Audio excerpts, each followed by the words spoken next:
Next topic is magnetic field due to a straight current carrying conductor. Suppose there is a straight conductor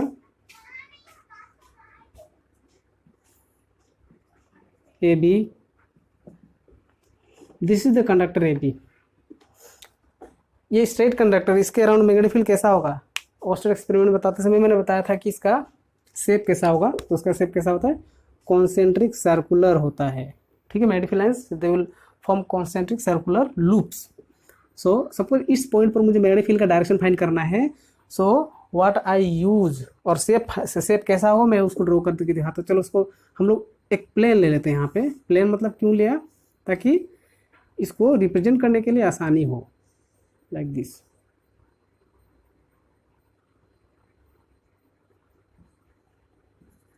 point P पर magnetic field lines दिखाने के लिए इस plane के ऊपर दिखाते हैं। मतलब ये वायर है, ये स्ट्रेट करंट कैरिंग कंडक्टर है, ये करंट ऐसे फ्लो हो रहा है, current is flowing like this, it is going like this. Okay, so चलो यहाँ पे एक रजिस्टर भी लगा ही देता हूँ। रजिस्टर क्या करेगा पता ना? वेरिएबल रजिस्टर करंट वेरी कर सकता है सर्किट में। तो इसका शेप, अच्छा करंट ऐसे फ्लो हो रहा है ऊपर की तरफ, तो मैग्नेटिक फील्ड लाइंस इसके अराउंड कैसा होगा? कॉन्सेंट्रिक सर्कुलर होगा। मतलब एक सर्कल, उसके अंदर दूसरा, उसके अंदर तीसरा, उसके अंदर उससे छोटा, ऐसे बहुत सारा सर्कुलर लूप्स होंगे। ठीक है, तो कैसा होगा देखो, पहला सर्कल, दूसरा, तीसरा, कुछ ऐसा होगा। ठीक है, ये कब होता है? जब मान लो एक स्टिल वाटर में हमने क्या डाल दिया, एक छोटा सा पत्थर ड्रॉप कर दिया, तो यहाँ पे भी कॉन्सेंट्रिक रिपल्स फॉर्म होते हैं कि नहीं? देखा ही है। किसी वाटर, स्टिल वाटर में एक स्टोन को ड्रॉप करने से कॉन्सेंट्रिक सर्कुलर लूप्स फॉर्म होता है ना, वैसा ही ये भी है। ठीक है, लगभग। तो अब मुझे जानना है कि ये जो मैग्नेटिक फील्ड लाइन है इनका डायरेक्शन कैसा होगा। डायरेक्शन जानने के लिए हम लोग क्या यूज करेंगे? So there is a law, that is Maxwell's right hand thumb rule. Shortcut में इसको ऐसे लिख सकते हो, RHTR, right hand thumb rule. ठीक है, राइट RHTR इसमें अप्लाई करेंगे।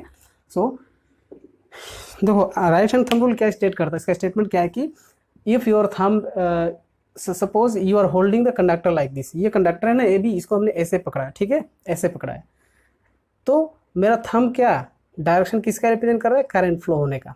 अगर मेरा थंब करंट फ्लो का डायरेक्शन रिप्रेजेंट करता है, तो बाकी 4 फिंगर्स मेरा क्या रिप्रेजेंट करेगा? Direction of magnetic field line. So these 4 fingers will represent the direction of magnetic field lines। तो एरो इन कॉन्सेंट्रिक सर्कुलर लूप्स में एरो कैसे बनाएंगे हम लोग? तो बाहर की तरफ देखो, ये कंडक्टर है, बाहर की तरफ ऐसे एरो होगा और अंदर की तरफ ऐसे होगा एरो। ठीक है, तो बाहर की तरफ ऐसे लगा दो एरो, और अंदर की तरफ मतलब पीछे की तरफ इस कंडक्टर का उस साइड ऐसे होगा, इधर ऐसे होगा, इधर ऐसे होगा। So like that you can mark the direction and इसका स्टेटमेंट लिख सकते हो कि if we are holding the conductor, suppose we are holding the conductor in such a way that our thumb represents the direction of current, then the remaining 4 fingers will represent the or give the direction of magnetic field lines. So this is what about straight conductor. Let us move to, तो इसका property magnetic field lines का क्या होगा? Concentric circular हो रहा है। अच्छा, एक चीज़ यहाँ पे बता रहा हूँ मैं कि अगर मान लो रेजिस्टेंस कम किया, मतलब कि वेरिएबल रेजिस्टेंस में वैल्यू कम किया, तो सर्किट में पहले करंट 5 एम्पेयर था, अब बढ़ के कितना हो गया? 10 एम्पेयर हो गया। तो इन कॉन्सेंट्रिक सर्कुलर लूप्स का जो डेंसिटी है वो क्या हो जाएगा? देखो, करंट बढ़ेगा तो वो डेंसिटी भी बढ़ जाएगा, करंट कमेगा सर्किट में तो ये जो कॉन्सेंट्रिक सर्कुलर लूप्स है मैग्नेटिक फील्ड लाइंस का, वो दूर दूर हो जाएंगे। सामने सामने जितना होगा उतना ही ज़्यादा उसका मैग्नेटिक फील्ड लाइंस का स्ट्रेंथ ज़्यादा होगा। ठीक है, करंट जितना ही ज़्यादा होगा। तो इस तरीके से हम लोग इसको ये करेंगे। नेक्स्ट हम लोग पढ़ेंगे magnetic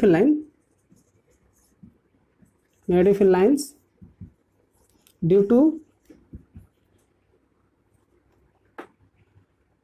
a current carrying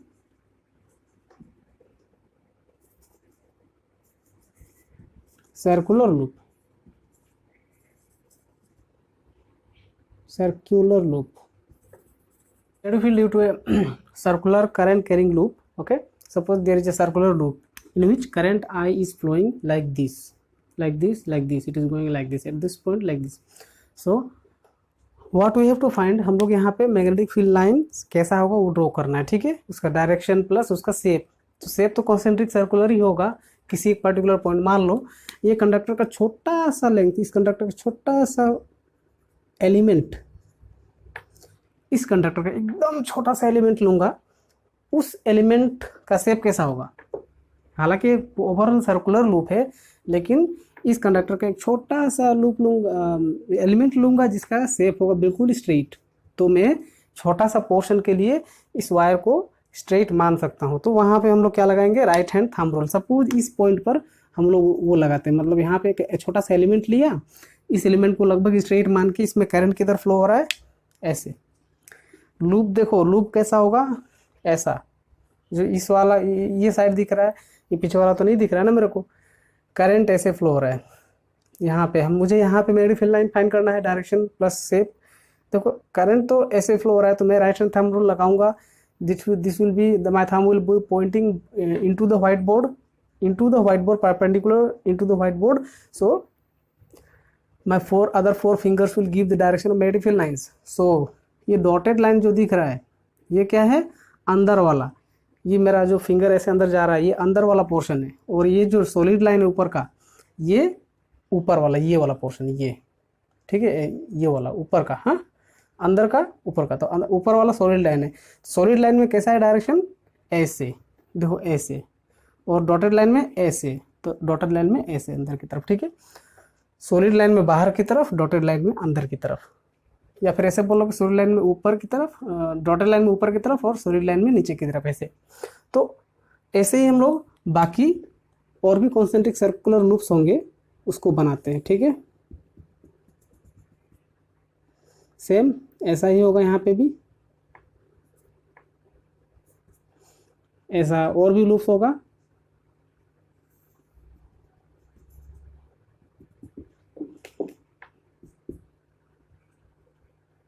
अब बड़े बड़े लूप्स होंगे जो कि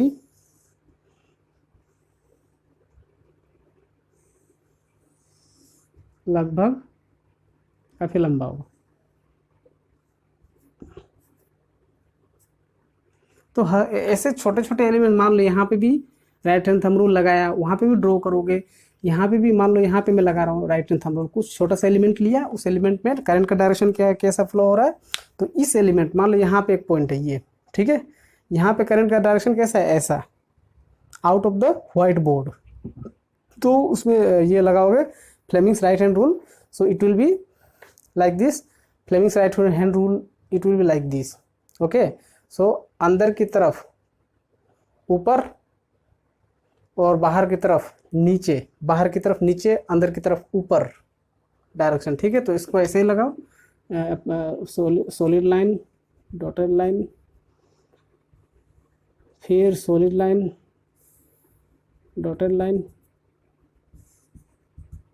मतलब ये बाहर, बाहर की तरफ नीचे, बाहर की तरफ नीचे, अंदर की तरफ ऊपर, ऊपर। तो हमारा जो मैग्नेटिक फील्ड ऐसे ही होगा, और बाकी सब भी ऐसे होंगे, ठीक है। ऐसे ही तुम यहाँ पे जो ये लूप है, इनफाइनाइट नंबर ऑफ ऐसे छोटे छोटे एलिमेंट से बना है। तो सारे पॉइंट्स में अगर तुम ऐसे ही ड्रॉ करोगे तो magnetic field line will be like all around like this, मतलब हर तरफ है। तो मैंने सिर्फ 2 पॉइंट पे लिया किया है ना, 2 पार्टिकुलर एलिमेंट कंसीडर करके हमने राइट हैंड थंब रूल लगाया है। ऐसे बहुत सारे एलिमेंट होंगे ना। यहाँ पे ध्यान देना, करंट इनकमिंग है और ये आउटगोइंग है, मतलब करंट ऐसे फ्लो हो रहा है रूप में। तो so this is the what shape of magnetic field line in a circular loop. Exam में आता है ड्रॉ करने के लिए, ओके। सो अभी इसको अगर हम लोग थोड़ा देर पहले मैंने अगर तुमको एक चीज़ बताया होगा, क्या बताया था कि बार मैग्नेट के अराउंड मैग्नेटिक फील्ड कैसा होता है। तो हमने देखा था कि बार मैग्नेट के अराउंड में मैग्नेटिक फील्ड ऐसा ही होता है, लाइक दिस। और अगर ये नॉर्थ है, ये साउथ है, तो magnetic field line north to south, north to south, north north south south, ऐसा, ठीक है। तो बाहर की तरफ ऐसे। तो देखो, अगर मैग्नेट, ये बार मैग्नेट बहुत ही छोटा होता ना, तो इसका शेप भी लगभग ऐसा ही होता पूरा, ठीक है। तो मैं इस दोनों ही बार मैग्नेट एंड सर्कुलर लूप का जो मैग्नेटिक फील्ड लाइंस का शेप है, दोनों ही रिसेंबल करता है। That means both are approximately same. So what I can do, I can put, because देखो हमेशा मैग्नेटिक फील्ड लाइन जो है नॉर्थ पोल से इमर्ज होती है और साउथ पोल में के अंदर जाती है, ठीक है। नॉर्थ पोल से इमर्ज होकर साउथ पोल की तरफ जाना, नॉर्थ से इमर्ज होकर साउथ में एंटर करना, that is the property of a magnet ना, मैग्नेटिक फील्ड लाइन। सो ये pole of course it will emerge from north, so ये नॉर्थ हो जाएगा, ये वाला हो जाएगा हमारा साउथ, नॉर्थ साउथ। सो एक लूप का भी, एक लूप में भी अगर करंट फ्लो होता है तो उसके अराउंड मैग्नेटिक फील्ड इंड्यूस हो जाता है। मतलब कि ये लूप जो है एक मैग्नेट की तरह बिहेव करेगा, ठीक है। और ये मैग्नेट का जो स्ट्रक्चर, मैग्नेटिक फील्ड का जो स्ट्रक्चर है वो बार मैग्नेट की तरह ही होगा। इसमें भी दो पोल होगा, ऊपर वाला नॉर्थ पोल और अंदर वाला, नीचे वाला साउथ पोल होगा, ठीक है। बाहर मतलब ये तो अंदर का मतलब लूप ऐसा है ना, तो ऊपर वाला हमने क्या लिया है नॉर्थ, नीचे वाला साउथ, ठीक है। अगर करंट कैसा फ्लो हो रहा है, करंट एंटी क्लॉकवाइज फ्लो वाला है, तो करंट क्लॉकवाइज फ्लो होगा तो उल्टा हो जाएगा ये सिस्टम, ठीक है। तो इम्पोर्टेंट है हमको ये अच्छे से ये रखना है हमको। तो इसमें भी हम लोग राइट हैंड थंब रूल ही यूज करेंगे, ठीक है। इसमें क्या क्या प्रॉपर्टीज मिले कि magnetic field lines in a circular coil current carrying conductor is concentric circles, okay, and throughout the wire, throughout the loop they form a concentric circular loops, as well as they follow all the properties of magnetic field lines. That means they do not intersect each other. They as we move closer to the axis of the loop, the magnetic field lines go on flattening. That means flat होते जा रहा है, मतलब कि पहले ज़्यादा curve था wire के पॉइंट के सामने, और जैसे पॉइंट से दूर जाओगे तुम एक्सिस की तरफ, सेंटर की तरफ, तो मैग्नेटिक फील्ड लाइंस जो है थोड़ा कर्व, उनका कर्वेचर कमते जा रहा है। और यहाँ पे तो देखो बिल्कुल स्ट्रेट हो जाएगा बीच में, सेंटर में, ठीक है, एक्सिस में मैग्नेटिक फील्ड लाइन बिल्कुल स्ट्रेट होगा। तो ये सारे ही प्रॉपर्टीज है इसके।